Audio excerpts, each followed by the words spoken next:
은 7시 20분입니다. KBS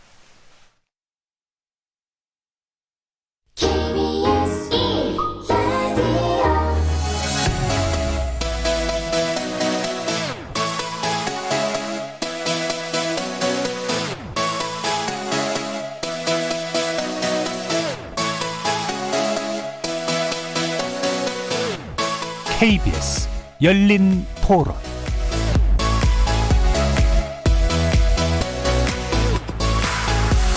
안녕하십니까. KBS 열린 토론 정준희입니다. 저도 피부 질환을 좀 갖고 있다 보니까 저는 그쪽으로 가장 걱정이 돼요. 알레르기나 약간 아토피 이런 쪽으로 그게 가장 걱정이 돼요. 백신 휴가에 대해서는 조금 업무의 차질도 있을 것 같고 현실적으로 불가능할 것 같다는 그런 생각입니다. 점점 그런 사례들이 늘어나서 보도도 많이 되고 하면 기업들 입장에서도 바뀌고 나라 차원에서도 좀 바뀌지 않을까. 열이 난다거나 몸이 아프다거나 팔이 붓는다거나 그래서 그런 거를 지켜볼 시간이 어느 정도는 필요할 거라고 생각이 들어서 이틀 정도는 괜찮은 것 같습니다. 요새 재택근무도 많이 하니까요. 휴가가 아니라 그냥 재택근무를 이틀 정도 쓰는 것도 괜찮은 방법이지 않을까. 제도화까지는 굳이 필요는 없을 것 같네요. 제도가 당연히 필요하죠. 직장인의 입장에서는 권고라고 하면은 이제 어떤 대기업이나 이런 쪽에서는 정책적인 게 잘 반영이 되겠지만 일반적인 기업이나 중소기업 부분에서는 반영이 어려운 게 있는 것 같아요. 기업체에서는 이게 유급일지 무급일지 이런 것들을 따지게 될 것 같아요. 그래서 증상이 있다면 이렇게 자율적으로 신청하고 그다음에 증상이 없다면 정상적으로 근무하고 이런 제도가 오히려 합리적이지 않을까 싶은데 그걸 일률적으로 규정하는 게 그렇게 바람직하다고는 여겨지지 않네요.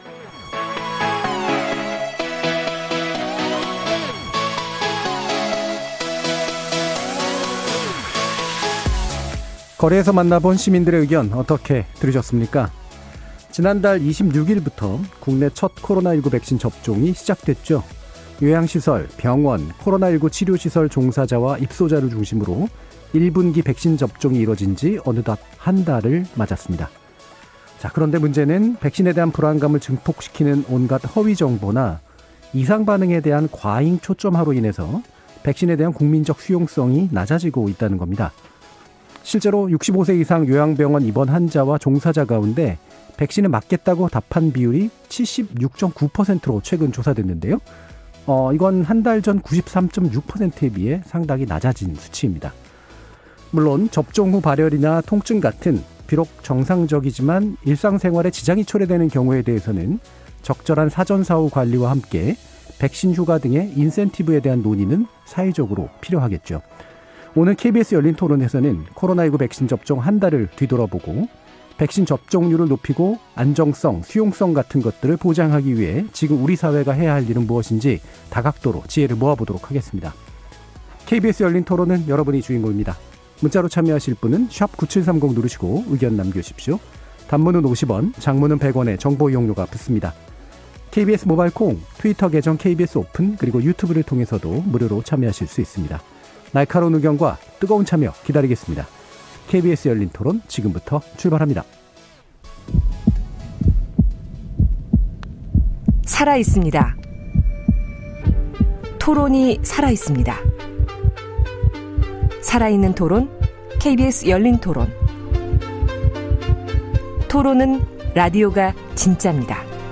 진짜 토론, KBS 열린 토론.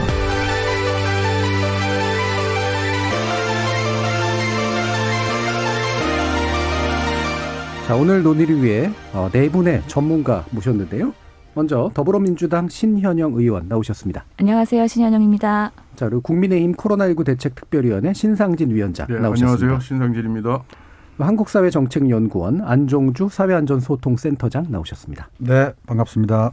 가천대학교 의과대학 예방의학과의 정재훈 교수 나오셨습니다. 네, 안녕하세요. 청취자 여러분들도 다양한 의견 부탁드리겠습니다. 자, 지난달 26일에 시작됐던 코로나19 첫 백신 접종 한 달 정도 지났고요.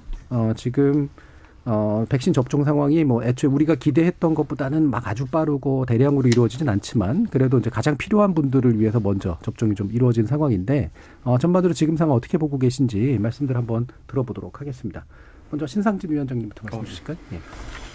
예, 이 코로나 백신 접종을 우리 국민들이 이제 차근차근 하게 돼서 이미 이제 한 달 지나서 참 불행 중 다행인데요. 근데 우선 좀 짚고 넘어갈 게 아주 외국과 비교해서 지금 저희가 백신 접종률이 굉장히 낮죠. 네, 뭐 최근 데이터로 전 국민의 한 1.4% 정도 이렇게 되는데 뭐 다들 아시다시피 이스라엘은 뭐 57%가 넘고 벌써 집단 면역에 이제 도달하는 그런 상황이 되고 또 무슨 아르헨티나도 한 8% 뭐 영국은 40% 뭐 이런 식의 많은 이제 이 선도주자들이 이렇게 뛰고 있습니다. 우리나라가 좀 서둘러야 될 것 같은데 그리고 백신 접종이 늦어질수록 경제적 또 여러 가지 그 타격이 크고 앞으로 또 경제적인 그 문제가 미국은 뭐 7월에 이제 집단 면역 다 형성한다 그러고 유럽들 빨리 되고 그러면 이게 늦어지면 이 경제 위기가 우리가 이제 크게 오면서 정말 외환위기도 올 수 있고 여러 가지 문제가 있습니다. 하여튼 뭐 접종은 비교적 순조롭게 이루어지고 있지만 이 접종 물량 자체가 부족해서 현장에서 1차 의료기관은 아스트라제네카를 놓을 수가 있어요. 한 3천 군데 정도 이제 신청을 해서 할 수 있고 그런데 근데 이제 접종할 게 아직 없으니까 냉장고 온도계 도입하고 이런 상황인데 좀 상당히 이제 그런 부분이 또 아스트라제네카의 백신에 대한 국민 불안과 걱정이 좀 많은 편이고 그 화이자나 모더나 이런 좀 백신이 좀 더 빨리 도입이 됐다면 그런 여러 가지 좋았을 거라는 생각을 하면서 앞으로 잘 극복해가고 진행해 나가야 된다고 생각합니다. 여러 가지 말씀 주셨지만 백신 접종은 순조롭게 진행되고 있는 것 같다. 다만 물량 부족으로 인해서 좀 늦어지고 있는 부분에 대한 안타까움 표현해 주셨고요. 자, 신현영 의원님 말씀 주시죠. 지금 1분기 접종이 시작된 만큼 1차 접종의 경우에 85% 정도의 접종률을 보이고 있거든요. 물론 여러 과정에서 우리가 작년 독감 백신 사태를 봤을 때 우려했던 여러 가지 예상대로의 시스템을 많이 보완했기 때문에 순조롭게 진행이 되고 있다라고 말씀을 드리고 싶고요. 다만 앞으로도 여러 가지 2분기, 3분기 접종이 확대되면서 발생할 수 있는 여러 가지 난관들 이런 것들에 대해서 정부가 나름 잘 예측하고 준비하고 대응하고 있다. 그러면서 우리가 예상치 못했던 부분들도 빠르게 하면서 우리 국민들한테 불안감을 최소화하고 그다음에 안전하게 접종할 수 있도록 시스템을 구축하기 위해서 노력을 최선을 다하고 있다라고 판단을 하고 있습니다. 알겠습니다. 자, 그러면 이제 지금 두 분의 이제 주로 국회 안에서의 또는 이제 정부의 시각 같은 것들은 이제 많이 좀 말씀을 주셨고요. 안종준 센터장님 또 커뮤니케이션 소통 전문가시잖아요. 이 부분에 대해서 어떤 또 관점에서 바라보고 계시나요? 현재까지는 뭐 큰 잡음 없이 뭐 이렇게 잘 가고 있다고 생각합니다. 문제는 이제 백신 확보량이 저희들이 이제 많지가 않기 때문에 지금 현재 이제 몸 푸는 단계다, 몸이어 단계다 이렇게 생각합니다.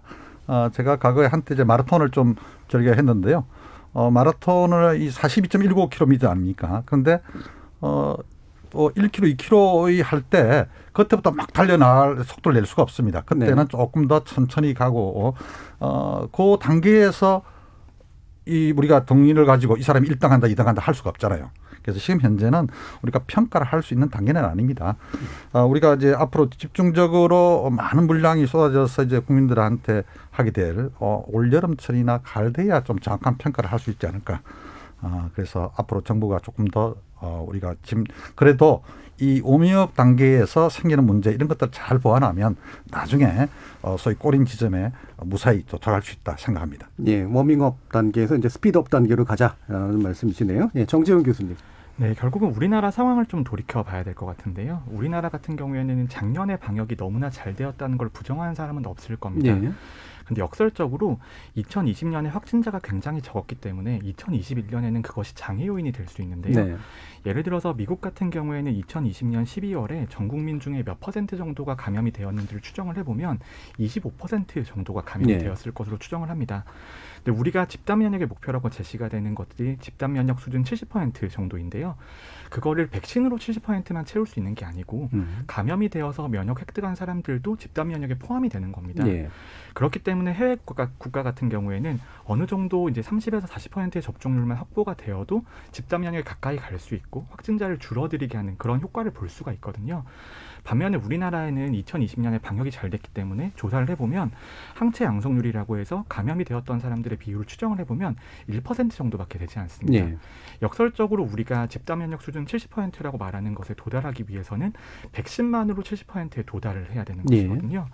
그런데 백신 접종에 있어서는 이제 현재까지는 초기는 잘 진행이 되고 인프라 구축이나 이상 반응 감시 체계라든지 이런 것들은 잘 만들어지고 있습니다만 크게 두 가지 문제가 있는데요. 하나가 이제 신상진 의원님 말씀하셨던 것처럼 접종 속도에 대한 것이고요. 그리고 접종 속도를 결정하는 요인은 결국은 우리가 제때 백신의 물량을 가지고 올 수 있냐 하는 것입니다. 두 번째는 국민의 수용성인데요. 우리가 아스트라제네카 백신의 신뢰성 이런 것들에 대해서 논란이 생기면서 국민들의 수용성이 좀 떨어진 상태이거든요. 그래서 초기에 백신이 도입될 때 물량이 모자랄 때에는 들어오는 대로 다 소화를 할 수 있습니다. 그런데 그 물량이 다 이제 남는 시점이 되면 그때부터는 국민들이 백신 접종하시고자 하는 의지가 굉장히 중요하게 될 거거든요. 그 두 가지 문제를 해결해야 되는 난제가 있습니다. 예. 그러니까 우리가 감염이 그래도 많이 안 됐었기 때문에 생긴 역설. 그다음에 그러니까 백신 접종에 의존할 수밖에 없는 집단 면역에 도달하기 위해서 동시에 이제 빨라지면 빨라질수록 국민들의 의지가 작동을 하는데 거기에 우리가 충분히 대비가 돼 있을까라는 그런 문제까지 얘기해 주셨는데요. 그렇기 때문에 주요한 포인트들이 이제 말씀 중에 좀 나온 것 같은데 일단 이제 속도 문제, 물량 문제에 대해서 좀 지적을 해봐야 될 것 같아요. 지금 이제 2분기 물량 같은 경우에는 이제 확실히 좀 10배 이상 늘어난다라고 하는데 신 의원님 이게 지금 어느 정도 물량 확보가 좀 되면서 확실히 속도가 늘어나는 것이 2분기에 가능하다 이렇게 판단하고 계신가요? 예, 그렇습니다. 지금 1분기 접종 대상으로는 의료기관 종사자 그리고 집단시설에 계시는 65세 미만자였었고요. 이제 65세 고령 접종이 순차적으로 시작되고 있습니다. 2분기에는 이분들에 대한 확대가 될 부분이 있고 아스트라제네카 그리고 화이자에 대한 접종이 좀 더 늘어나기 때문에 실제로 1분기보다는 접종 속도를 낼 것으로 기대를 하고 있습니다. 다만 2분기 내에서도 어느 분들을 우선순위 할 것이냐에 대한 그 큰 그림은 이미 나와 있기 때문에 이 순차적으로 접종을 하는 데 있어서는 큰 어려움은 없을 것이다. 하지만 말씀하신 것처럼 우리가 접종을 하면서 발생할 수 있는 예상치 못한 여러 가지 부작용이나 불신이나 아니면 잘못된 그런 뉴스들이나 이런 것들이 우리의 뭔가 그런 진행을 방해할 요소는 항상 있기 때문에 이런 것들을 예의주시하면서 어떻게 정부가 국민들과 정확하게 소통할 것이냐 이런 것들을 갖고 속도를 내야 되지 않을까라는 생각은 듭니다. 예. 그러면 지금 대략 10배라고 한다면 2분기까지 대략 한 700만까지 가능한 건가요, 그러면? 지금 화이자 접종에 대해서는 350만 정도의 그 명분이 있으니까 700만 도즈라고 할 수 있는 것이고요. 아스트라제네카는 그 이상으로 준비가 되고 있기 때문에 더 10배가 넘는 물량 확보라고 얘기를 하고 있는데요. 다만 이제 앞으로 나머지 노바백스, 얀센 여러 가지 제품들이 또 추가로 들어올 것이고 정부가 그런 것들을 좀 더 당기기 위한 노력을 국제적으로 외교적으로 하고 있는 부분이 있기 때문에 항상 가면서 변수는 있을 것이다. 하지만 더 나은 뭔가 확보를 위해서 노력을 하고 있다라고 말씀을 드리겠습니다. 자, 그럼 이건 일단 정치권의 논의가 일부 좀 지적이 돼야 될 필요가 있어서 다시 신상진 위원께 여쭤봐야 될 것 같은데 아까 이제 물량이 부족으로 인해서 이제 우리가 가지고 있는 인프라나 속도에 비해서 좀 속도를 못 낸 것 안타까움을 이야기해 주셨잖아요.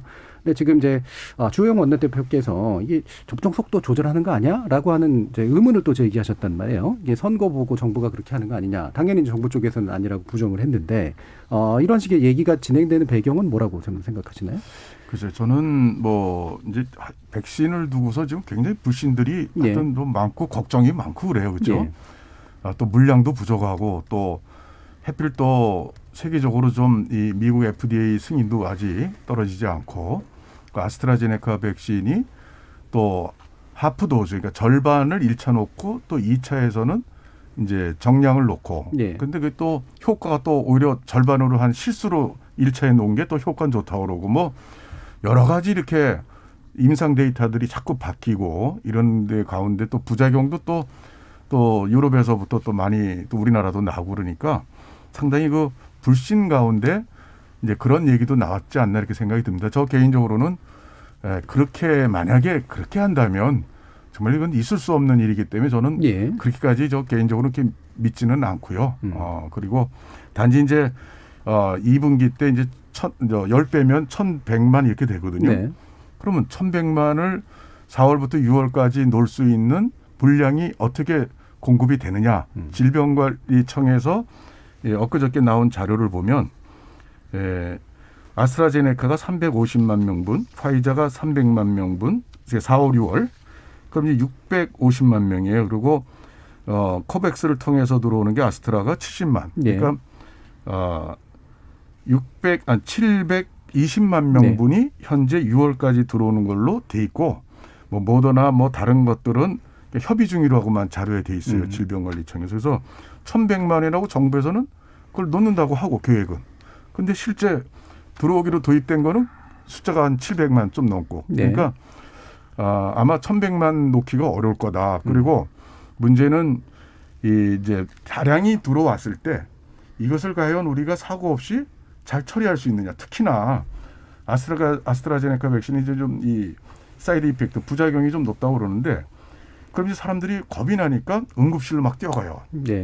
가끔 있는 드문 케이스가 자기한테 와서 자기가 죽을지 모르니까 그럼 지금 요새도 이 대학병원 이런 데 응급실이 이 접종 이 부작용으로 해서 걱정된 사람들이 응급실에 굉장히 많이 와가지고 응급실에 이 정말 응급치료를 받아야 될 환자들이 밀리고 뒤로 부담이 걸린다는 말씀이시죠. 부쩍부쩍 되는 거죠. 그래서 정부가 이런 부분을 정말로 잘 준비하지 않으면 굉장히 참 문제가 커지겠다라는 걱정을 안 할 수가 없습니다. 실제 도입 물량이 약간의 격차가 있을 수 있다라고 하는 점. 한 300만 명분 차이 나죠. 400만. 그다음에 약간 이제 의료시설들의 이제 불안감으로 인한 부담이 생길 수 있다는 점, 그리고 인프라 관리 충분히 잘 되고 있는지에 대한 다양한 요소들이 이제 불안감을 만들어내는 거니까 그 중에 하나가 이제 정책 발언으로 표시된 거다라고 보시는 것 같은데 정지현 교수님 지금 충분히 좀 이렇게 우리가 의료에서 이제 좀 잘 처리될 수 있다라고 이제 판단을 하시나요? 결국은 저는 접종 인프라나 이상 반응 관리에 있어서는 크게 걱정은 하지 않습니다. 우리나라 같은 경우에는 국토가 굉장히 좁고 의료기관도 많고 우수한 의료진을 가지고 있기 때문에 물량이 도입된다면 그것을 처리하는 능력은 굉장히 뛰어날 것으로 보이고요. 예를 들어서 이스라엘 같은 경우에는 거의 2달이나 3달 안에 집단량 수준에 도달할 정도의 접종량을 보였거든요. 우리나라도 그 정도의 능력은 보일 수 있을 것이라고 생각을 하는데요. 근데 결국은 말씀하신 것처럼 백신에 대한 신뢰가 이 모든 것을 결정하게 될 것입니다. 그런데 우리가 이제 국민들께서 가지는 백신들에 대한 불안감 이런 것들을 제때 해소를 못 시켜드린다면 결국은 백신 선택권에 대한 이야기도 나오고 그 다음에 어떤 백신 접종 후에 이상 반응, 그 다음에 경증 이상 반응도 코로나19 백신 전체적으로 굉장히 일반 백신들보다 굉장히 높은 경향들을 보입니다. 하지만 이런 것들을 국민들에게 사전에 설명을 해드렸더라면 그래도 국민들이 조금 더 안심을 하셨을 텐데 우리가 접종에 너무 이제 급하게 진행을 하다 보니까 이런 백신 접종 후에 생길 수 있는 경증이라고 하더라도 우리가 표현은 의사가 경증이라고 합니다만 실제로 그 부작용을 느끼시는 국민 입장에서는 굉장히 중한 증상으로 느낄 수가 있거든요. 그런 면에서 우리가 사전에 국민들에게 미리 알려드리고 어떤 식으로 백신의 수용성을 높일 수 있을지에 대한 대비가 좀 부족했다. 그렇게 볼 수는 있겠죠. 저도 이 부분에 대해서 한 말씀 드리고 싶은데요. 그 주호영 원내대표께서 그 백신 속도 조절을 뭔가 선거를 의식해서 한다라는 말에 대해서는 상당히 유감이라고 느끼고 있거든요. 그 이유는 상당히 잘못된 주장이고 사실 백신 접종은 우리가 온 국민과 여야가 다 같이 힘합쳐서 뭔가 화합을 해야 되는데 상당히 이거는 반대되는 발언이다라는 거에 대해서 국민 선동을 하는 게 아닌가에 대한 생각을 갖고 있습니다. 왜냐하면 이런 백신 접종에 대한 속도, 여러 가지 우선순위, 그리고 방식에 대한 것들은 그 질병관리청 산하에 예방접종위원회라는 기구가 있고 전문가들께서 그런 것들을 판단하고 결정하시는 거기 때문에 정치권에서 결정할 수 있는 사안이 아닙니다. 그만큼 우리나라의 그런 정부의 그런 최선의 노력에 대해서 뭔가 반하는 그런 정치권의 목소리가 저는 상당히 우려가 된다고 보고요.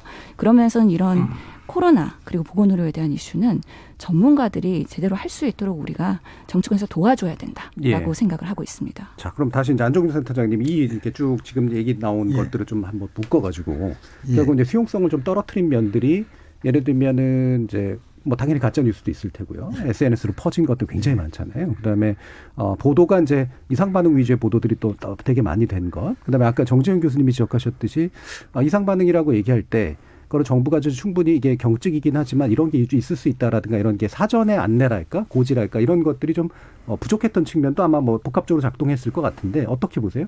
이제 우리가 백신 접종이 이제 한 달 가까이 맞으면 최근 들어서 특히 이제 이 백신 접종과 관련된 심지어 대통령까지 이제 거기에 이제 함께 이제 넣어서 이렇게 하는 가짜 뉴스 내지는 업무론 이런 것들이 많이 되는데 제가 이 정치에 뭐 깊이 이제 갔냐 하는 그런 발언을 하기는 좀 제 역할은 아닙니다만은 이 방역은 과학이거든요. 정치가 아닙니다. 정치가 끼어들면 이 사가 끼어든다. 이 사는 사악한 것이 끼어든다는 거죠. 안 그래도 우리 국민들이 이 정치에 대해서 불신이 상당히 벽이 높은데 백신 접종하고 관련해서 자꾸 그런 것들이 있어서 사실 지금 제가 예상한 것보다 상당히 우리 국민들 중에 상당수가 이런 업무론 내지 가짜뉴스에 휘둘리거나 언년 중에 그런 것이 자기 뇌 속에 남아있는 그런 것들이 강한 것 같습니다. 왜냐하면 이번에 접종 의약률을 보고 저는 그래도 한 80% 90% 되지 않을까 생각했는데 상당히 낮단 말이에요. 이게 벌써 우리 SNS나 유튜브나 기타 이런 걸 통해서 많은 영향을 받는 거구나. 그러면 이것을 누그러뜨리는 것들은 전문가의 역할이기도 하고 정부의 역할이기도 하지만은 정치권의 역할도 상당히 중요합니다. 하나가 돼야 되거든요. 그건 조금 그런 것이 안 된다 이런 싶은 게 있고요. 우리 정 교수님 말씀하셨듯이 진짜 중요한 것은 사전 예방적인 사후에는요. 아무리 노력을 10배 들여더라도 그것을 갖다가 효과를 거두기가 상당히 힘듭니다. 사전 예방은 일만 우리가 노력을 기해도 상당히 효과를 거둘 수 있거든요. 그리고 중요한 것은 상당히 디테일까지 세세한 것까지 챙기는 그런 소통이 중요합니다. 그런 부분이 조금 정부가 좀 부족한 게 아닌가 싶습니다. 만약에 이런 그 불안불신들이 진짜 더 확대되어서 올 여름 이 가을에 진짜 본격 대한민국 3분의 2 정도 전체 국민의 3분의 2 정도 이때 맞거든요. 그때까지 유지가 된다 그러면 집단 면역 형성 목표 달성도 상당히 어렵고요. 그다음에 진짜 응급실에 가서 많은 사람이 몰려서 진짜 필요한 응급 환자들이 못 받는 그런 일이 벌어질 수도 있는데 지금 현재 뭐 그래도 우리 국민들의 수준이나 우리의 보건 의료 그다음에 병원 수준을 생각하면 막 그런 일은 벌어지지 않을 것이라 그렇게 생각을 합니다. 그럼 이제 메시지 혼란 부분에서 아까 이제 신 위원장님께서 그러니까 아스트라제네카에 대해서 불신이나 불안감들이 있었던 건 데이터가 좀 혼란스럽게 초기에 좀 쏟아진 면이 있어서인 것 같다라는 그런 말씀도 주셨는데 신 위원님 이 백신에 대한 불안감이 백신의 종류별로 분명히 뭔가 위험도가 다르게 나타나고 있다라고 보세요? 저는 한번 국민들께 화이자 백신을 맞을 거냐 아스트라제네카 백신을 맞는 게 좋겠냐고 아마 그런 좀 설문을 한번 저는 정부에서도 할 필요가 있다고 생각을 해요. 그럴 때 지금 처음에 이제 요양병원 또 시설에 입소자 종사자들한테 그 조사를 한 결과 이제 한 90%가 넘게 94%인가요? 그렇게 해서 접종 의향이 있다고 그랬어요. 접종. 근데 요번에 이제 다시 또 65세 이상 또 하겠냐 그랬더니 65세 미만 하겠다 그랬더니 76% 정도가 이제 동의를 맞겠다. 떨어졌잖아요. 그렇죠? 이 뒤에 질문도 있습니다만은. 근데 그런 거는 원인이 지금 화이자나 모더나에 대한 세계적인 이렇게 무슨 큰 혼선은 없어요. 그렇죠? 근데 아스트라제네카는 유럽에서 뭐 중단까지 또 했다가 또 재개하는 거 또 재개하지 않는 나라 미국 FDA는 아직까지도 승인을 안 하고 또 엊그저께 미국에 또 이 79% 효과가 있다고 또 3상 임상 시험을 추가로 해서 나온 결과에 대해서 또 며칠 만에 또 79%가 아니라 76%다. 그리고 미국의 앤서니 파우치 그 감염병 소장이 또 그거 옛날 자료까지 또 해가지고 잘못된 거 하니까 며칠 만에 또 바뀌었어요. 그러니까 이런 일련의 그 아스트라제네카 백신을 둘러싼 그런 것들이 국민들이 또 뉴스 보고 또 신문 보고 뭐 다 하잖아요. 방송 신문 다. 설문조사를 하는 이유가 설문조사로 안전성이 확보되는 건 아니잖아요. 아닌데 만약에 이제 국민들이 과연 어떤 생각을 갖고 계신가. 백신 자체에 대한 불안도 있겠지만 이 아스트라제네카 백신의 그런 어떤 신뢰도가 국민 속에 상당히 많이 떨어질 것이다. 그런데 그거를 억지로 야 신뢰해라. 정치권에 잘못이 있다. 이게 무조건 또 가짜뉴스가 또 너무 또 그걸 부추기는 거 아니에요. 물론 가짜뉴스의 부정적 효과도 있죠. 그렇지만 정부로서 할 일은 정말 빨리 이 화이자 백신이 2분기에 4월, 6월 3개월 동안에 350만 명분만 들어오는데 1,300명분 예약이 거 중에서 그러니까 좀 더 또 모더나는 아직 뭐 협의 중이래요. 언제 들어올지 모릅니다. 그래서 대통령께서 지난 12월 말에 모더나 CEO하고 통화해서 뭔가 국민들은 모더나하고 좋은 백신이 뭐 좀 들어오겠지. 근데 이게 하반기에도 들어올까 말까라고 지금 그럽니다. 예. 그러니까 이런 부분을 좀 더 대통령께서 백신 외교를 좀 나서서 미국 본사, 모더나 본사도 가셔서 예. 좀 백신 도입에 좋은 양질의 백신을 좀 더 적극 가져오는 대통령서부터 전 국민적인 또 정치권도 그런 노력들이 양질이라는 표현도 하셨고 이제 설문조사라는 표현도 하셨는데 그러면 그러니까 결국 이제 요약해 보면 설문조사에서 신뢰도가 높은 백신이 모더나 화이자로 나오면 아스트라제네카 제쳐놓고 모더나 화이자를 많이 해서 맞춰드려야 된다. 근데 지금 이게 아쉬운 유일한 게 대안이다. 이렇게 안타까운 보시는 게 그럴 수가 없잖아요 우리가. 저는 그렇죠? 좀 반론을 화이자 모더나가 별로 없으니까. 예, 그러니까 결국 그런 메시지로 지금 이해가 되기 때문에 저는 반론을 좀 드리고 싶습니다. 그 부분에 대해서. 일단 정재훈 교수님께서 먼저 좀 말씀을 해주시죠. 그러면 결국, 데이터가 혼란스럽다라는 발언에 대해서 어떻게 생각하세요? 네, 결국은 아스트라제네카 백신에 대한 신뢰성 문제가 결국 이 모든 논란의 핵심인데요. 예. 결국은 아스트라제네카 백신의 임상시험 같은 경우에는 초기에는 혼란이 많았습니다. 초기 혼란이 많았지만 그 혼란 같은 것들이 사실 임상 3상 시험 결과 한 번만으로 끝나는 것은 아니고요. 임상시험이라고 하는 건 결국 3만 명을 대상으로 수행을 하는 건데 영국의 데이터, 그러니까 결국은 화이자랑 아스트라제네카 네. 백신을 같이 맞고 있는 유일한 나라가 영국이기 때문에 거기에서 제시하는 데이터들이 있습니다. 근데 그런 데이터를 봤을 때 저는 아스트라제네카 백신이 효과나 안전성에 있어서 문제가 있는 백신이라고 생각하지는 않습니다. 예. 그리고 저는 오늘 아침에 아스트라제네카 백신을 맞고 온 상태이고요. 예. 하지만 이제 그럼에도 불구하고 우리가 지금 이미 논란이 벌어진 상태이고 그다음에 이 논란의 근원을 살펴 들어가면은 정부의 백신 수급이 어느 정도 늦어진 면도 저는 충분히 있다 생각합니다. 네. 그리고 그런 것도 있고 정치권에서 백신을 정치화한 것도 문제가 있고 가짜 뉴스도 있고 이 문제가 한 가지 원인으로는 설명할 수 없는 겁니다. 그렇죠. 한 가지 책임만은 아니겠죠. 예. 너무나 복잡한 요소들이 개입이 되어 있는데 여기서 생각하는 건 그럼 우리가 왜 이 백신을 맞아야 되냐라는 것입니다. 결국은 백신 접종을 위한 목적은 코로나19로부터 종식을 함으로써 과거의 세계로 돌아가기 위한 것이고 그리고 우선 접종을 하는 이유는 지금 당장 우리 어르신들이 돌아가시지 않게 만들어드리기 위해서 하는 거거든요.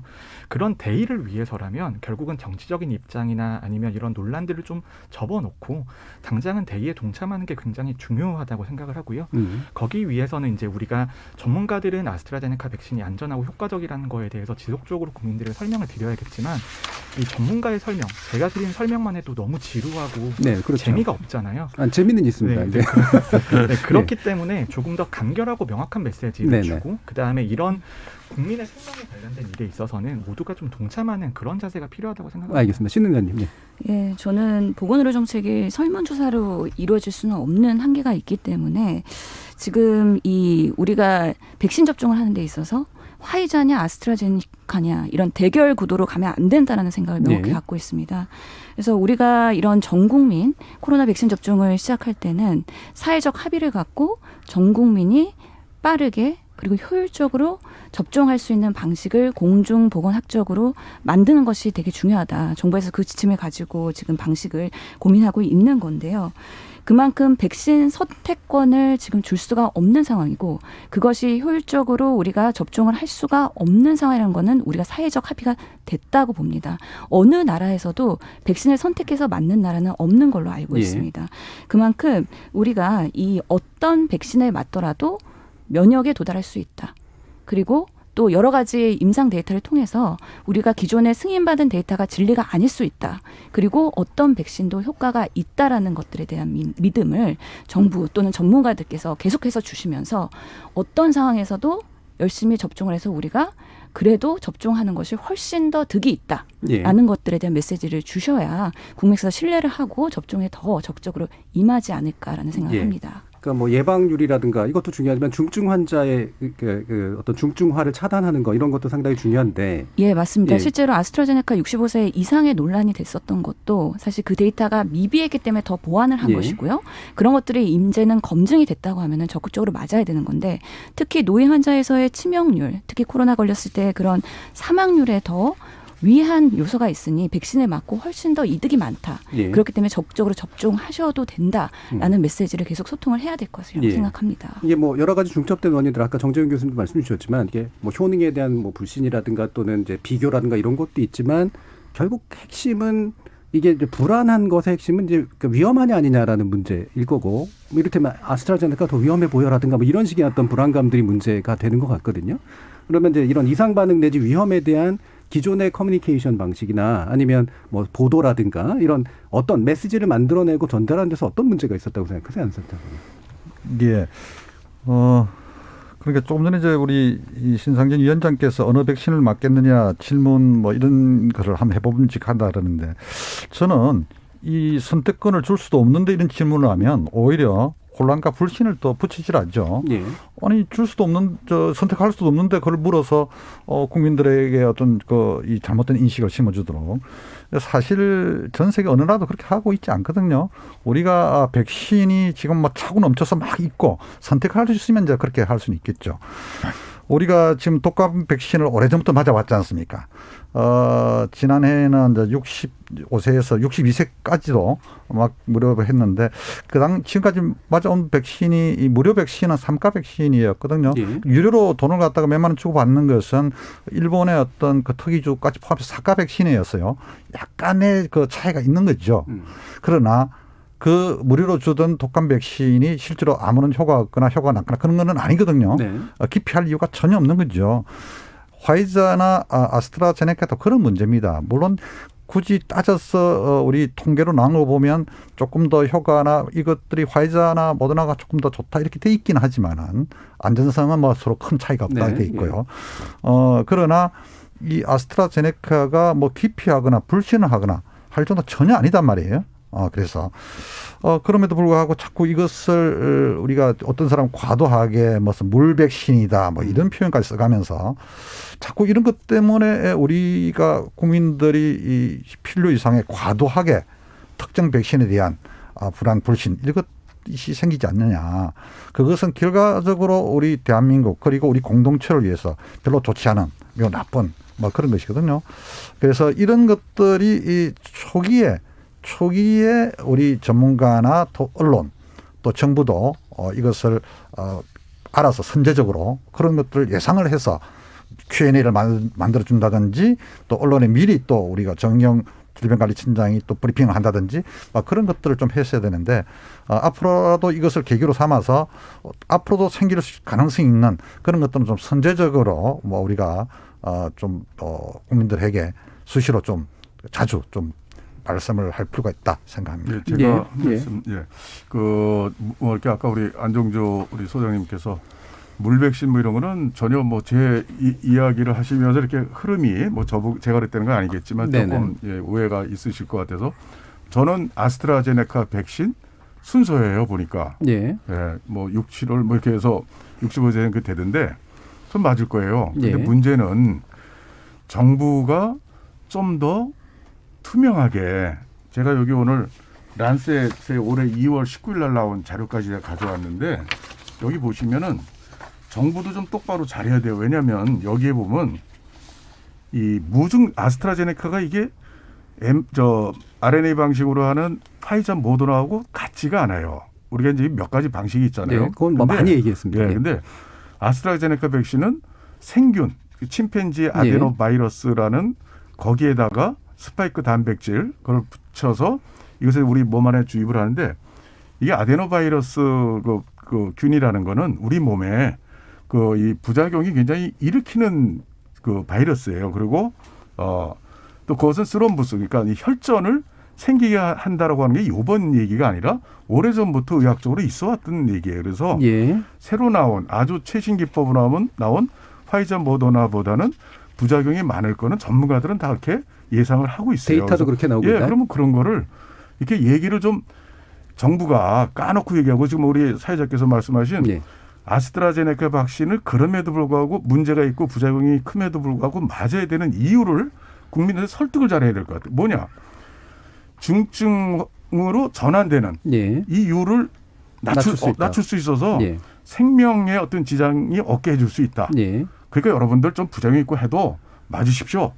이렇게 좀 질병청정서부터 이 전문가들이 그런 목소리를 많이 낼 필요가 있다고 저는 말씀드리고 그래서 우리나라 또 정부에서도 질청에서도 이게 데이터에 보면은 6주 이하 또 6주 이상 또 9주에서 11주 12주 이상이 제일 효과가 84% 높습니다. 면역 효과가. 그리고 8주는 59%예요.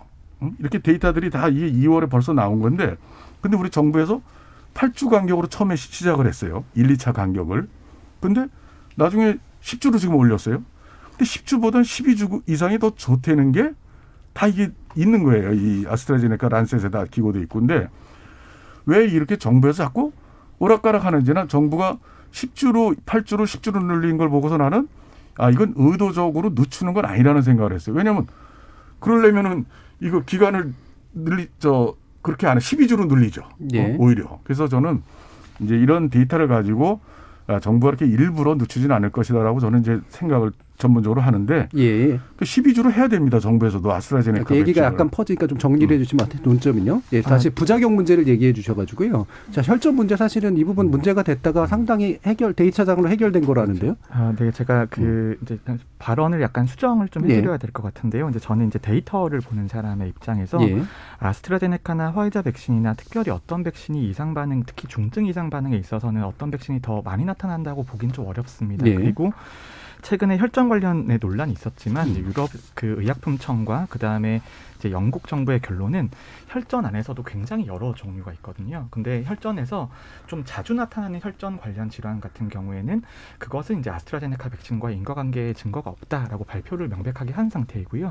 이제 하지만 거기에서도 매우 드물게 생기는 혈전 질환들이 조금 있습니다. 근데 그런 것들은 아스트라제네카 백신 접종 후에 늘어나는 신호가 감지가 되었는데 아직은 통계적으로 확인이 되지 않은 현상이니까 조금 더 지켜보자라고 되어 있는 상태입니다. 그래서 우리가 백신의 효과나 안전성을 평가를 할 때 임상 3상 시험 데이터만으로 백신끼리 비교하는 건 조금 어려운 이야기고요. 결국은 같은 조건에서 두 백신을 사용하는 국가가 있다면 그 국가의 데이터를 보고 판단을 하는 게 정확한데 현재까지는 효과나 안전성에서는 제가 보기에는 큰 차이는 보이진 않습니다. 네, 그게 지난번에 많이 얘기가 됐습니다만 이제 스코틀랜드에서 나왔던 그 접종의 데이터 한 200만 정도였었던가요? 그 결과로 이제 얘기가 됐었던 것 같은데 그래서 이 부작용이라고 이제 표현을 하는데 부작용도 굉장히 포괄적인 개념이잖아요. 이게 이제 말 그대로 아나필락시스 같이 막 즉각적으로 이제 문제 일으키는 면역 반응도 있을 수 있는 거고 통증 정도의 경증 반응도 있을 수 있는 거고 이런 되게 포괄적인 것 중에 우리가 흔히 이상 반응이라고 얘기하는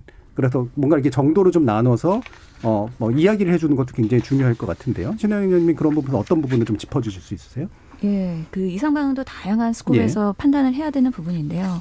우선은 우리가 백신 접종을 맞고 그다음에 나타난 현상들은 다 리포팅이 되기 때문에 사실 우리나라 국민의 경우에는 조금 더 이런 백신에 대한 관심 그리고 이상 반응에 대한 그런 예민함이 있습니다. 그래서 다른 나라에 비해서 이런 리포팅하는 건수들이 많은 것은 사실입니다. 그게 나쁘다는 건 절대 아닙니다. 우리 국민께서 그만큼 백신에 대해서 관심이 많고 그 이후에 사후 관리도 꼼꼼하게 챙긴다는 의미이기 때문에요. 좀 이상한 것 같아요라고 이제 보고하는 그 토대에서 이제 만들어지는 거죠. 그렇습니다. 하지만 이 정도에 따라서 경도 그리고 중등도 또는 심각한 이상 반응으로 나눌 수가 있을 텐데요.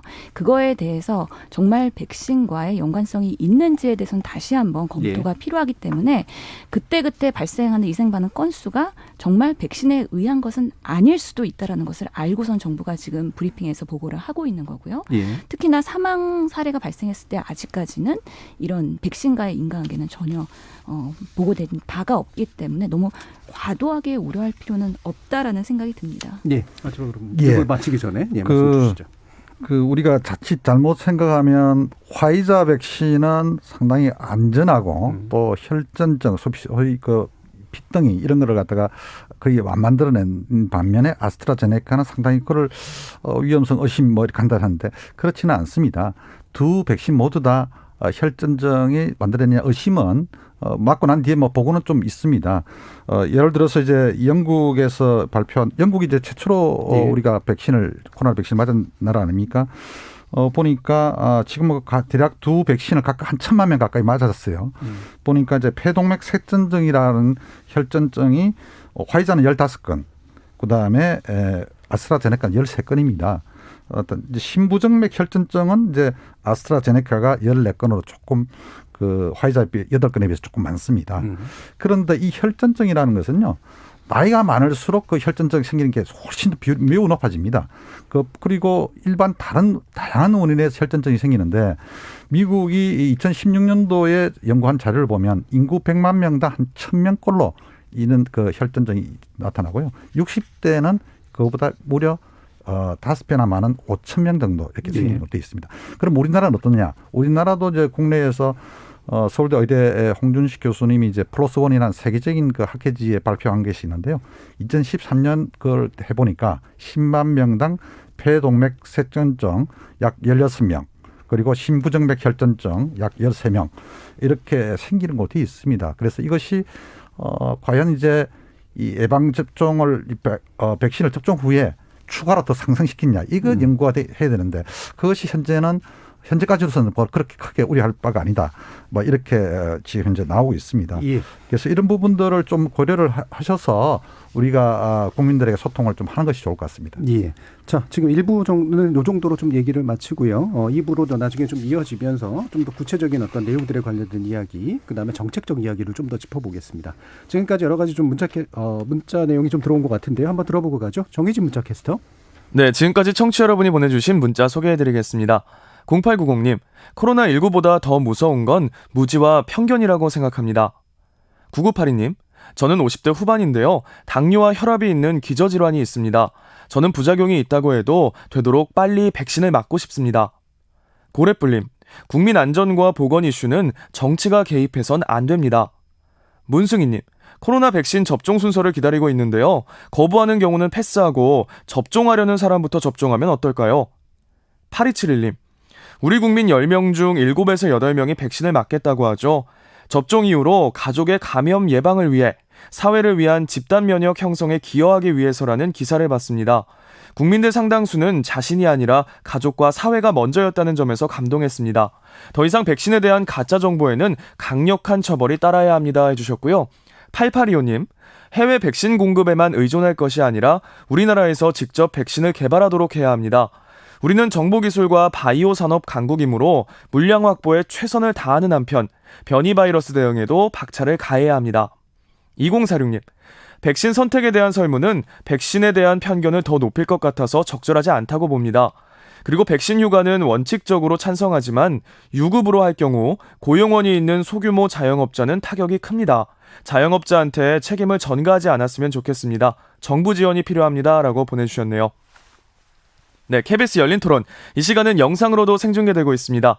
유튜브에 들어가셔서 KBS 일라디오 또는 KBS 열린 토론을 검색하시면 지금 바로 토론하는 모습 영상으로 보실 수 있습니다. 지금 방송을 듣고 계신 청취자 모두가 시민 농객입니다. 계속해서 청취자 여러분들의 날카로운 시선과 의견 보내주세요. 지금까지 문자캐스터 정의진이었습니다. 토론이 세상을 바꿀 수는 없습니다. 하지만 토론 없이 바꿀 수 있는 세상은 어디에도 없습니다.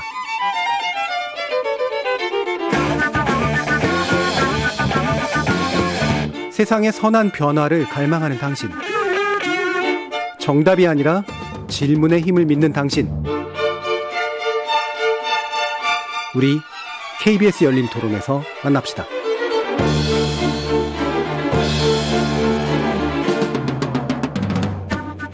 KBS 열린 토론, 오늘은 백신 접종 한 달을 맞아서 네 분의 전문가와 함께 이야기 나누고 있는데요.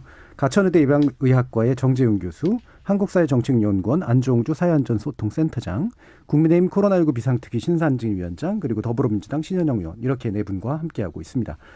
자, 좀 정책적인 측면들을 좀 짚어보긴 해야 되긴 합니다만, 일단 어떤 사전 사후 관리가 이제 더 중요할까라고 하는 그런 부분이 먼저 좀 얘기가 되면 좋을 것 같아요. 그래서 지금은 이제 비교적 소량으로 이제 맞았지만 이제 약간 대량으로 늘어나고 있기 때문에 어떤 관리에 일단 그 정부나 아니면 방역 당국이나 예방 접종을 시행하시는 분들께서 해주셔야 될지, 일단 정재훈 교수님 좀 말씀을 좀 주시죠. 결국은 백신 접종에 있어서 가장 중요한 건 신뢰감이라고 말씀을 드렸잖아요. 그런데 그 신뢰감에 가장 큰 영향을 주는 것은 결국 안전성 이야기일 겁니다. 그런데 우리가 백신의 안전성 이야기를 하기 위해서는 과학적인 논의가 좀 있어야 되는데요. 근데 우리가 과학적인 논의를 넘어서는 순간부터는 전문가가 한계를 느끼게 되거든요. 그렇죠. 예를 들어서 우리가 매우 드문 이상 반응이나 백신 접종 후 사망 논란 같은 경우에 가장 우리가 백신 접종과 그 사망 또는 이제 중증 이상 반응과의 인과관계를 판단하는 기준은 백신 접종하기 전에 평상시에 생기는 수준과 접종하고 나서 생기는 수준을 비교하는 게 될 겁니다.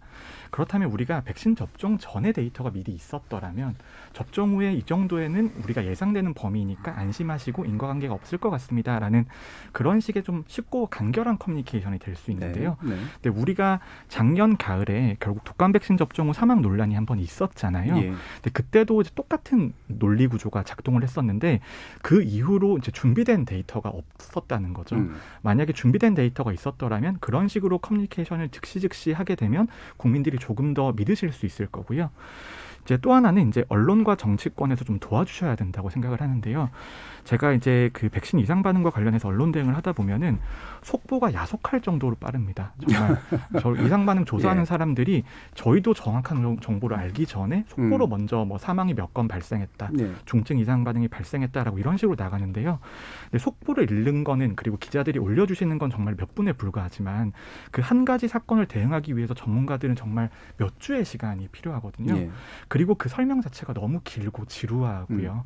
그래서 이제 결국은 언론에서 이런 백신 이상 반응이나 아니면 사회 안전과 관련된 걸 보도할 때는 어느 정도 보도 준칙이 좀 있어야 된다고 생각을 하고요. 그다음에 정치권도 이제 저는 이제 정치적인 이야기는 거의 하지 않습니다만, 근데 여당 의원이든 야당 의원이든 백신의 안전성을 공격하는 사례들이 꽤 많았습니다.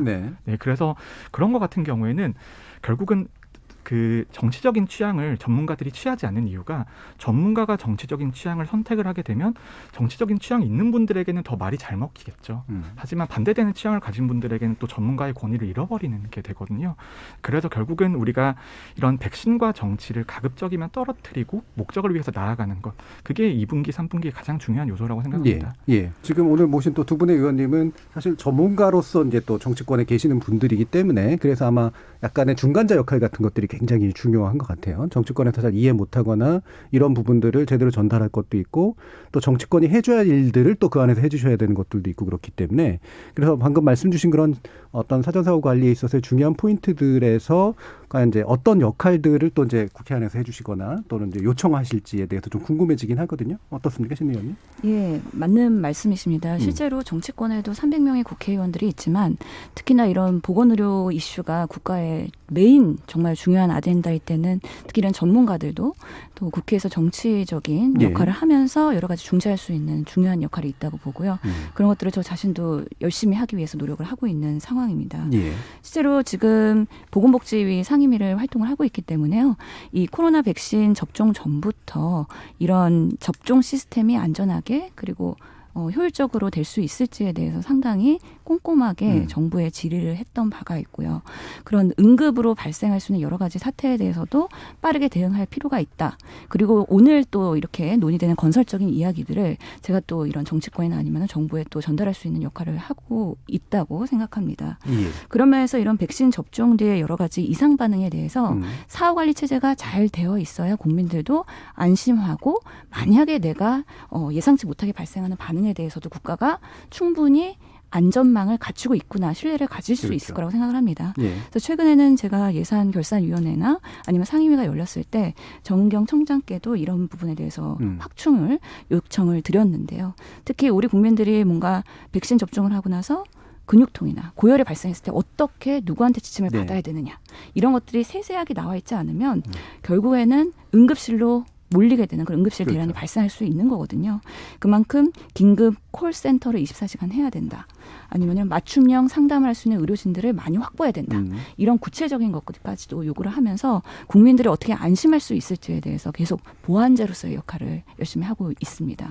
신상진 위원장님 또 어떠세요? 정부는 지금 이제 코로나 백신 접종에 참 대장정이 들어섰는데 우선 정부에 저는 좀 이렇게 요구하고 싶은 게 좀 더 투명하고 솔직하고 있는 그대로 하면은 국민들이 아까 이래서 아스트라제네카 백신의 효과성 또 안전성 이런 문제도 있는 그대로 밝히고 그리고 대신 이걸 맞아야 될 필요성을 강력히 정부에서 전문가들과 함께 이렇게 얘기를 하고 근데 이 코로나에 대해서 사실 이제 장기화되다 보니까 이 정치 방역이나 정치 코로나 많은 이제 문제들이 논란이 되고 그런데 이제 백신 문제가 그런 것들을 더욱 걱정스럽게 만든 거죠. 이게 신뢰도가 떨어져 있어요, 많이. 그래서 저는 정부의 그런 태도가 중요하다고 생각하고 또 하나는 이 전문가의 역할이 좀 굉장히 중요할 것 같아요. 근데 보면 전문가들도 주로 이제 방송에 또 그렇죠. 역할이 큰데 보면 저도 이제 전문가들하고 많이 이제 대화도 하고 그럽니다, 사실은. 근데 보면 그래서 저는 그런 얘기를 해요. 아주 그 권위 있는 전문가들한테 좀 방송에 나가서 국민들 보는데 좀 당신들이 역할 좀 하시오. 정부와 이렇게 여러 가지 뭐 관련돼 있는 위치나 역할 속에서 그렇게 그냥 지나지 말고, 예를 들어서 이번에 65세 이상의 요양병원과 요양시설에 65세 이상 환자와 종사자들한테 접종하는 거를 처음에 미만으로 했잖아요. 그렇죠. 60세 이상으로 바뀌었잖아요. 제가 국립중앙의료원 접종센터 중앙센터에 제가 갔었어요. 한 달 됐나 언제 갔는데 거기서 그 몇몇 거기 중요한 분들이 60세 이상 제가 지적을 했거든요. 60세 이상도 나이된 나스트라 그랬더니 자기들도 그렇게 생각하는데 저한테 개인적으로. 그러니까 그러다 나중에 이제 바뀌었는데 저는 그런 이 생각을 항상 하는데 왜 정부가 전문가들의 좀 폭넓은 좀 의견을 듣고 왜 결정을 안 하는가에 대한 그런 의구심이 계속 있어 왔어요. 1년 동안. 그래서 정부의 태도가 중요한데 그래서 저는 아까 우리 정재영 교수님 뭐 이제 전문가 입장과 또 그걸 밝혀내는 이제 안전성의 문제들을 부작용을 그런데 사실 그런 걸 또 늦게 밝히면 또 그래서 얼마 전에 60대 여성 환자가 아스트라제네카 맞고 혈전이 생겨 사망했다라는 게 이제 또 닷새 동안 질청에서 그걸 숨겼다 이런 또 기사가 크게 대문짝맞게 나왔어요. 그러니까 저는 그런 걸 빨리 밝히고 대신 정부가 국민을 이렇게 과학적으로 의학적으로 안심시킬 수 있는 전문가들을 좀 해서 전문가 얘기를 많이 이렇게 좀 언론에 노출해서 해나가는 방식으로 국민의 불안의 그 감소와 좀 이렇게 뭔가 안정적으로 이 백신 접종을 끌어갔으면 정부가 좀 더 좀 적극적으로 그렇게 생각을 했으면 좋겠습니다. 이 부분에 대해서 안소 선생님 말씀 듣기 전에 잠깐 짧게만 정재영 교수님은 이제 또 많이 참여하셔서 전문가로서 조언을 하시잖아요. 분위기가 어떻습니까? 네, 위원장님께서 말씀해 주신 부분이 전 상당히 동의를 하고요. 저는 국민들의 신뢰를 얻는 게 결국은 자신의 잘못을 솔직하게 인정하는 것도 굉장히 중요하다고 생각합니다. 정부 입장에서는. 그런데 이제 위원장님이 마지막에 말씀하셨던 이제 뭐 5일 동안 지연돼서 보고가 되었다. 뭐 그런 거에 있어서는 지금 국민들과 여론에서 요구하시는 그 빨리의 수준이 너무나 저희의 능력 밖입니다. 사실.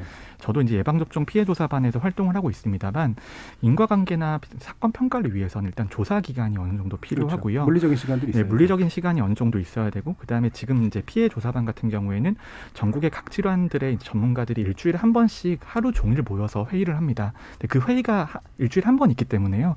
저희가 사례를 평가하는데 정말 아무리 빨리 해도 며칠 정도의 시간은 걸리거든요. 그래서 그런 것들을 좀 국민들께서 잘 이해해 주셨으면 좋겠고요.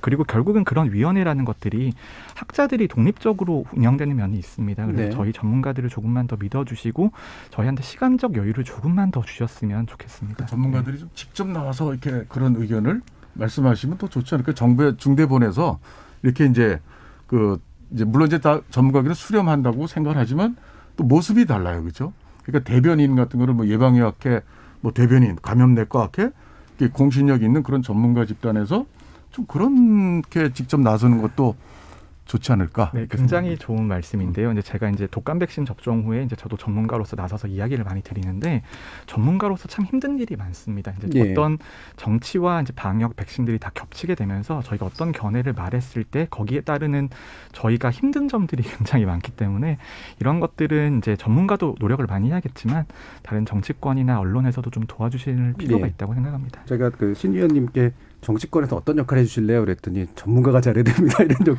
얘기를 해주셔서 전문가의 부담이 더 세지셨습니다. 자, 안 소장님. 물론 이제 우리나라 국민들이 이제 정은경 청장에 대한 신뢰도 상당히 높습니다. 근데 이제 그것만 그래도 여러 가지 좀 문제가 있을 경우는 우리가 예외적으로 예방학회든 학회 감염학회든 인데 이제 전문가들이 함께 하는 그런 것도 좋은 전략이라고 생각합니다. 그러나 그것을 정리한다든지 그것은 오히려 정부의 신뢰를 떨어뜨리기 때문에 좀 곤란하고요. 그러나 아주 특별한 경우는 그런 것도 필요하다고 봅니다. 우리가 백신을 맞는 것은 이 자신의 안전을 위해서잖아요. 그다음에 나아가서 가족. 더 크게 보면 우리 대한민국이라는 공동체의 안전을 위해서거든요. 그래서 집단 면역을 목표로 하는데 이 집단 면역을 빨리 달성하고 하는데 가장 지금 걸림돌이 되고 있는 게 백신에 대한 불신과 불안감이에요. 예. 제가 그 아주 주목하는 데이터가 하나 있는데요. 우리나라 사람들이 아스트라제네카 백신을 맞은 사람 가운데 내가 좀 이상하다 이렇게 신고한 사람이 한 1.5% 됩니다. 약간 높게 나오죠. 예, 문제는 이제 영국은 한 0.56%, 독일은 한 0.76%고요. 덴마크는 훨씬 낮아서 0.28%예요. 무려 2배 내지 5배는 차이 나는 거예요. 이게 한 50% 2배까지는 이해하는데 5배는 좀 상당히 좀 크거든요. 네. 그래서 이게 그러면 왜 그럴까? 저는 이제 이 보건학을 전공한 사람으로서 이제 이 사회 어려운 문화 행태가 좀 그 인종별로 국가별로 좀 다를 수 있습니다. 네. 이게 이제 그 유럽이나 미국 같은 경우는 감기에 걸려도 집에서 하루 이틀 푹 쉬고 잘 병원을 가지 않는 반면에 우리나라 사람들은 감기에 걸려서 조금만 목이 아프고 하더라도 그냥 병원 뭐 심지어 대학병원까지 가는 그런 수가 있지 않습니까? 사실 감기는 뭐 특별한 약이 없는 듯요. 의료 서비스가 너무 가까우니까 그런 그렇죠. 이렇게 나라마다 문화 좀 다른 거죠. 이 백신을 맞고서 부작용이 생기는 것은 당연한 거예요. 모든 백신이 그렇습니다. 우리가 코로나 백신뿐만 아니라 어릴 때 어린이들이 맞는 거 우리가 맞는 독감 백신도 마찬가지인데요. 대개 그 백신의 부작용 단계를 4가지로 나누는데 1단계는 일상생활을 하는데 별 문제를 느끼지 않는 정도고요. 2단계는 조금 불편한 정도의 이상 반응입니다. 3단계는 이제 고열로 약을 먹어야 하는 경우 4단계는 호흡 곤란인데 이게 3단계, 4단계는 당연히 신고하겠죠. 이번에 이제 문재인 대통령이 이제 이 백신을 맞고 나서 그날 밤에 조금 열이 있다가 아침에 좋아졌다 하는 거예요. 그거는 일상생활하는데 별 문제 느끼지 않는 정도의 1단계라고 보면 되죠. 문제는 2단계예요. 조금 불편한 정도 이상 반응에 대해서 우리나라 사람들은 우리나라 국민들은 유럽에 있는 국가 사람들에 비해서 상당히 좀 가민하게 반응한다 이렇게 보는 거죠. 그럼 왜 가민하게 반응을 보일까? 이것이 이제 사회 여러 문화 행태와도 관련이 있지만은 최근에 SNS나 유튜브에서 너무 과도하게 이상 반응 이걸 계속 보고 하니까 자기도 그냥 신고를 하는 거예요. 그래서 앞으로 목표는 이제 그런 보도를 들을수록 혹시 내가 이게 잠시 오늘 하루가 아니라 내일은 더 심각해지는 거 아니야? 이러면 또 신고하게 되거든요. 그래서 조금 더 이와 관련된 이 소통, 위험 소통 이것들을 조금 더 정교하게 이번 기회에 좀 연구하고 해서 좀 대처할 필요가 있다 생각합니다. 그 부분이 충분히 있을 수 있는 일이고 흔한 정도까지는 아니지만 많이 나타나고 그다음에 또 하지만 정상 범위 안에 있는 겁니다. 라고 이제 말씀을 이제 사전부터도 좀 이렇게 인지시키는 거 이런 것도 되게 중요하겠죠. 그러니까 안 되면 구체적인 흔한 사례, 대표적인 사례들 한 몇 개, 뭐 3개든 5개든 이런 거 하는 거예요.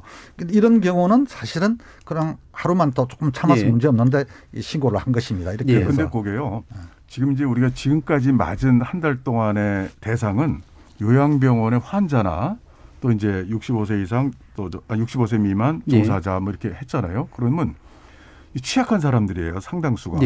그럼 그분들이 이상 반응이 나타났을 때는 굉장히 일반 건강인보다도 걱정이 굉장히 많죠. 그러니까 당연히 저는 아마 이상 반응 신고율이 지금 한 1.45% 된다고 그러는데 저는 실제로는 그 통계가 이제 맞는지도 한번 점검을 해봐야 되겠지만 굉장히 많을 거라고 생각이 들어요. 그런데 현재까지의 조건은 그랬었습니다. 그래서 앞으로 이런 이상 반응 이런 거는 저희가 굉장히 이제 이렇게 안전하다라는 걸로만 안심시키는 그런 노력도 필요하겠지만 과도한 걱정도 우리가 좀 짚어줘야 되지만 또한 그 예민한 취약자들 뭐 기저질환자 이런 사람들이 그 이상 반응이 올 때는 정부에서 적극적으로 보상 문제라든가 휴가제 문제 뭐 등등을 적극적으로 잘 해줘야 된다고 생각해요. 그 보상도 이게 뭐 보상한다고만 돼 있지 이거를 부작용이 발생하고 뭐 또 120일인가요? 이후에 또 결정을 하고 심사에 들어가고 이게 날려면 굉장히 어렵고 그러니까 웬만한 이상 반응은 그냥 자기 돈으로 치료 다 받고 보상 받을지 아마 인과성이 대개는 없다고 하니까 근데 인과성이 있는지 없는지 대개 없다고 하면 그 사람들이 굉장히 걱정이 많은 거예요. 그래서 정부에서 그런 걱정에 좀 그거를 잘 좀 정리하고 좀 더 깊이 심사숙고해서 좋은 대책을 세워야 된다고 생각합니다. 자, 그래서 아까도 신영 의원님도 그 부분을 강조해 주셨는데 일단 백신 휴가라든가 그다음에 보상에 관련된 좀 정치권에서 할 수 있는 일들을 이제 법의 형태로 좀 뭔가 진행하고 계시는 걸로 알고 있어요. 예, 저도 그 백신 휴가 그리고 백신 인센티브 제도에 대한 감염병 예방 관리법 개정안을 냈습니다. 예. 그 내용을 보면은 우리가 생각보다 이 코로나 백신이 부작용의 빈도가 있을 수 있다는 거죠. 그리고 그렇게 맞고 난 다음 날이나 이틀 후에는 고열과 근육통으로 업무에 종사하기 어려운 분들이 상당히 있을 거다. 특히 오늘의 노동이 또 오늘의 생계인 분들이 있습니다. 네. 그만큼 일용직이나 특수 그런 고용업자들 분들은 더 취약할 수가 있고요. 이번에 그래도 처음 접종할 때 의료기관의 의료진들이 먼저 맞았기 때문에 이 정도의 증상은 내가 어느 정도는 뭐 관리할 수 있어. 그러면서 타이론을 먹으면서 업무에 유지를 하긴 하셨지만 그럼에도 불구하고 간호사분들은 대체 인력이 없어서 열이 나는데도 계속 현장에 있어야 되는 어려움들을 호소하셨습니다. 네네. 앞으로 일반인들로 접종이 확대될 때는 상당히 그런 어려움들이 확산될 수 있을 걸로 예상이 되고요. 실제로 당일날 백신 접종을 맞으러 가는데 시간을 내는 거 그리고 그 접종 이후에 여러 가지 부작용에 대해서 국가가 어느 정도에 대한 그런 안전망이나 제도적인 지원이 필요하다라는 거에 필요성을 느껴서 법안을 발의하게 된 것입니다. 예. 그만큼 이런 백신 휴가 유급휴가를 주는 문제 그리고 실제로 기업에 고용돼 있지 않은 분들인 경우에는 인센티브를 주는 문제 이런 것들은 제도적으로 보완이 필요하다. 그래야 접종률을 높일 수 있고 또 이런 근로자들도 또 노동자들도 국가를 신뢰하면서 접종을 할 수 있다라고 생각을 하는 바입니다. 신은영 의원님과 아주 중요한 우리가 국민들이 접종을 받을 수 있는 그런 거를 굉장히 높여나가는 데 있어서 중요한 제도적인 이제 바탕이라고 생각하고 정부도 그런 측면에서 아까 말씀드린 여러 가지 공개, 투명, 솔직함 그리고 보상에 대한 문제 등등에서 좀 성실하게 확실히 인과성이 잘 밝혀지지 않았다 자꾸 이렇게 지금 나오고 있거든요. 그런데 그렇게 하면 그런 법이 있어도 인과성이 밝혀지지 않았다고 해버리면 거기 이제 부작용으로 큰 또 만약에 신체적인 피해를 보는 사람들이 또 그게 걱정이 해소가 안 되죠. 그래서 그런 문제 좀 해결했으면 좋겠고 정부가 지금 그 아스트라제네카 백신 저는 이제 아주 화이자나 모더나 이런 걸 좀 정부가 대통령께서 12월 말에 이제 뭐 CEO하고 통화해서 이제 하여튼 도입 계약은 했지만 언제 들어오느냐가 중요하거든요. 그래서 좀 더 대통령께서 좀 더 나서시고 이 백신 외교를 정상간이든 좀 이렇게 적극적으로 해서 하루라도 빨리 이 화이자 모더나 이런 좀 그 효과성이 높아요. 효과가 높은 건 뭐 데이터 다 있는 건데 그런 백신을 좀 도입하면 국민들이 좀 자부심도 느끼고 좀 안전하게 느끼고 접종률이 더 좋아지지 않을까. 그러면 우리 경제도 살아나고 모든 게 나아지지 않을까 생각합니다. 지금 8346님이 요양병원 종사자면서 백신 담당자라고 말씀 주시면서 65세 이상 접종에서 접종 동의는 80% 이상이었지만 주치의가 적극 권장하기 힘든 부분이 있다. 그래서 접종 금지나 무한 연기를 분리해서 65세 이상 실제 접종이 30%가 안 됩니다라는 이제 경험담 위주의 이제 말씀을 주셨는데 이게 일반적인 현상은 아닐 것 같긴 합니다만 어떻게 좀 우리가 이해하면 될까요? 결국은 우리가 백신 접종을 누구를 접종해 줄 거냐에 있어서 현장 의료진의 판단이 굉장히 중요한데요. 근데 현장 의료진도 코로나19 백신에 대한 경험이 없다 보니까 판단을 내리기가 좀 힘든 경우들이 많습니다. 그리고 특히 우리가 65세 이상에 대해서 예방접종을 할 때에는 기대 여명이 얼마 남지 않았거나 백신 접종으로 인해서 이득이 없는 분들은 접종하지 않게 돼 있고 현재 컨디션이 안 좋으신 분들은 접종을 미루게 되어 있습니다만 이제 그런 것들에 대한 명확한 가이드라인이 없는 상태거든요.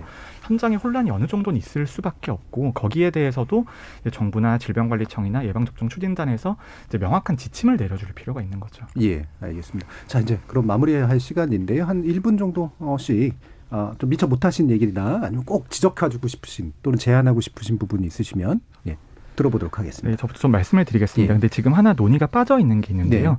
우리가 백신 공급이 지금은 전체 국민보다 많이 분량이 확보가 되어 있다라고 하는데 사실 그게 아닙니다. 왜냐하면 우리가 지금 남아프리카에서 발견된 변이 바이러스 같은 경우에는 백신 효과가 굉장히 떨어지는 것으로 되어 있어서 2회 접종하더라도 1회나 2회 정도의 추가 접종이 필요한 상태이거든요. 근데 문제가 워낙 현안에 지금 급급하다 보니까 이런 장기적인 계획이 부재한 상황입니다. 그래서 정치권이든 정부에서 이런 변이 바이러스 바이러스에 대한 백신 추가 확보 계획을 어떻게 세울 것인지가 저는 굉장히 지금 시점에서는 중요한 일이라고 생각하거든요. 반드시 여기에 대한 전향적인 고려가 있어야 되고 두 분께서 꼭 도와주셔야 될 일이라고 생각합니다. 예, 여기서의 두 분은 신 의원님과 두 분의 신 의원님이시네요. 자, 신현영 의원님 말씀 주시죠. 예, 변이 바이러스 말씀하셔서 우선은 저도 얼마 전에 정경 청장한테 이 계획에 대해서 여쭤봤고요. 실제로는 지금 여러 가지 백신이 국내에서도 5가지 정도가 개발이 되고 있습니다. 다행인 것은 이런 변이 바이러스를 감안해서 개발을 하고 그 결과를 판단할 거기 때문에 이제 백신 주권을 갖기 위한 우리 국내의 노력도 지속되고 있다. 그리고 말씀하신 mRNA 화이자 모더나 백신에 대한 수급이나 외교적인 노력 말씀하셨는데요. 지금 현재 국내에서도 그럼 미국의 국립 알레르기 감염병 연구소의 파우치 박사와 함께 같이 국내에서 연대해서 우리나라의 그런 mRNA 백신의 플랫폼을 만들기 위한 노력을 하고 있다는 거. 그래서 정부가 그리고 전문가들이 최선을 다하고 있는 모습에 대해서 말씀을 드리고 싶고요. 오늘 메인으로 말씀드렸던 그런 불안감이나 국민에 대한 신뢰 문제 매우 중요하다고 생각하고요. 그러면서 정치권에서 어떤 역할을 해야 되느냐. 여야가 합심을 하여 국민들의 그런 면역 형성을 위해서 최선의 노력을 다 해야 되겠다. 그런 모습을 보여줘야 한다. 그리고 불안감 조성하는 발언은 자제해야 된다.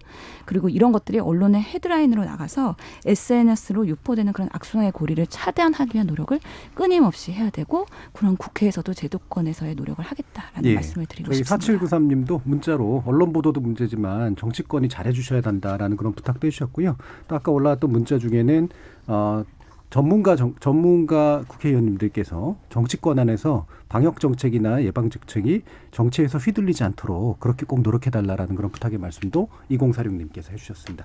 자, 또 다른 신 의원님이십니다. 신상진 위원장님. 예, 저는 이제 11월이면 집단 면역이 돼서 우리가 좀 자유롭게 마스크 벗고 좀 예전으로 돌아갈 수 있느냐에 대한 정부가 그렇게 이제 방향 목표는 세웠는데 저는 정부가 좀 더 솔직해야 된다고 생각합니다.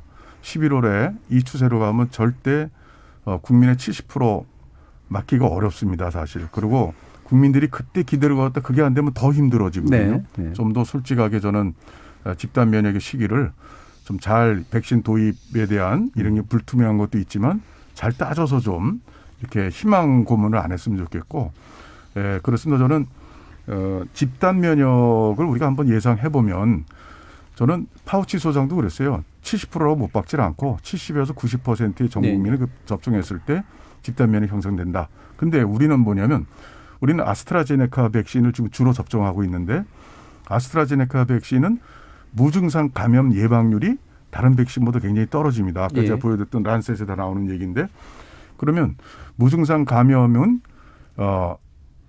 백신 접종을 맞았어도 중증으로 넘어가는 거는 예방해 주지만 아스트라가 근데 남한테 전파시킬 수 있는 무증상 감염은 오히려 맞지 않은 사람보다 더 높아요. 이게 방어율이 9주에서 11주인 경우는. 그래서 안 소장님께도 발언 기회 드려야 돼서. 그래서 좀 정부에서는 솔직하게 해주시고 전문가들께서도 언론에 나오셔서 좀 솔직하게 해주시고 그리고 그거를 우리가 전제로서 어떻게 극복해 나갈 것인가 이런 거에 대해서 좀 더 할 때 국민이 정말 정부를 신뢰할 수가 있고 이 코로나 극복을 좀 더 앞당겨 주지 않냐 생각합니다. 그런 부분 알겠습니다. 말씀드리고 집단 감염 정부가 좀 더 솔직해졌으면 좋겠다. 알겠습니다. 솔직을 엄청 강조해 주셨습니다. 안종수 센터장님. 저는 먼저 정부의 이제 이 역할 중에 백신 물량을 제때 더 많이 빨리 확보하는 것이 중요합니다. 그렇게 해주시고 정치권하고 관련해서는 좀 지금까지 적어도 다른 것은 모르겠습니다만 코로나와 관련해서는 좀 불필요한 갈등 여야가 일으키지 말고 좀 협력하는 것이 필요하다. 또 언론은 좀 되도록이면 사전 예방적인 팩트 체크 그리고 갈등이 생겼을 때는 좀 조기에 개입해서 이것을 좀 갈등 해결사의 노릇을 해주기를 좀 부탁드리고요. 그다음에 이제 이 백신 접종은 모든 사람이 중요하지만 특히 노년층에 중요하거든요. 치명률이 매우 높지 않습니까? 그래서 그런데 노년층은 디지털 약자이기도 하고요. 정보에 대한 문해력, 해독력이 매우 낮습니다. 그래서 여기에 대한 맞춤형 소통이 매우 중요하다 이런 생각합니다. 알겠습니다. 오늘 네 분의 말씀 대단히 감사하고요. 함께해 주신 정재윤 교수님, 안종주 센터장님, 그리고 신상진 위원장님, 신현영 의원님 네 분 모두 수고하셨습니다. 감사합니다. 감사합니다. 사람의 태도를 바꾸고 행동으로 이끄는 설득은 증거와 논리의 힘보다는 직관과 감성의 힘이 주도되는 경향이 있기 때문에 사실 과학에 대한 소통은 생각보다 굉장히 어렵습니다. 때문에 백신에 대해 잘 몰라서 어려워서 불안해서 두려워서 일부 국민들이 보이는 우려나 조심스러운 반응에 대해선 따뜻하고 심리를 잘 보살펴드리는 것이 필요할 것 같습니다.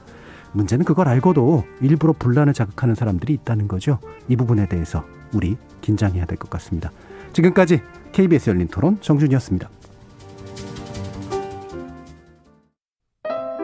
남편이 재택근무하고 나서 그렇게 많이 싸워요.